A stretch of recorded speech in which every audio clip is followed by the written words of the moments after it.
আমরা দেখে অনেক বড় হয়েছি, আর সেই ইনি দাঁড়িয়েছেন আমাদের এখানে। আমরা তার জন্য আল্লাহর কাছে দোয়া করব, সে যেন দীর্ঘদিন বেঁচে থাকে এবং এই জনপ্রিয় নাটকগুলো আমাদের উপহার দেয় এবং সে যেন আরও ভালো ভালো অভিনয় করতে পারে। আজকের অনুভূতিটা বলেন। অভিনয় শিল্পী সংঘের এই নির্বাচন আমাদের জন্য একটা মিলন মেলা। এখানে আমাদের সবাই একত্রিত হই, মজা করি।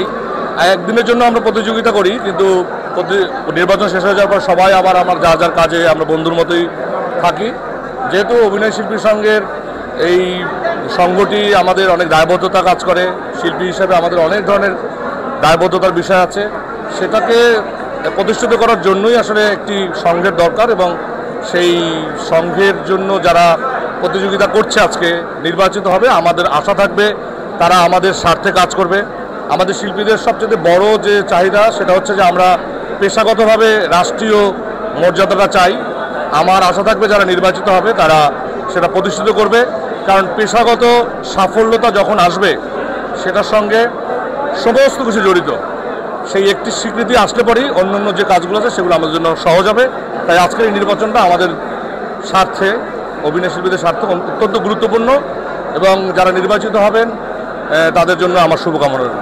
দর্শক, এই রাত জাগা ফুল সেই অভিনেতা আজকে আপনাদের এখানে কথা বললো। আল্লাহর কাছে দোয়া করবেন উনি যেন আরো সুন্দর সুন্দর রাত জাগা ফুলের মতো শুরু করেন। নতুন কাজ আমার তো রেগুলার সিরিয়াল করছি, সামনে কোরবানির ঈদ, সেখানে কিছু কাজ আছে। আর এছাড়া আমার নিজস্ব একটা চ্যানেল আছে, তার জন্য আমি কাজ করছি। সব কিছু মিলিয়ে কাজের মধ্যে আছি। আর চলচ্চিত্রের জন্য নিজেকে তৈরি করছি, একটা নতুন স্ক্রিপ্ট আমাদের রেডি আছে। ইনশাআল্লাহ আমরা শুভ সময় আপনাদেরকে জানাতে সক্ষম হব। Thank you. না, এবার সিনেমা দেখা হয় না, সময় পাইনি। দর্শকদের কাছে কিছু বলবেন কি আপনি? দর্শকদের জন্য বলতে চাই যে আপনারা দর্শকরা আছেন বলেই আমরা বেঁচে আছি।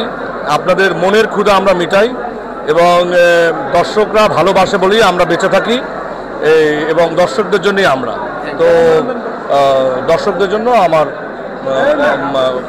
ইয়া থাকবে যে যাতে তারা ভালো নাটককে সাধুবাদ জানায় এবং ভালো কাজের জন্য স্বীকৃতি তারা দেয়, এটাই আমার দর্শকের কাছে প্রধান এবং প্রথম চাহিদা।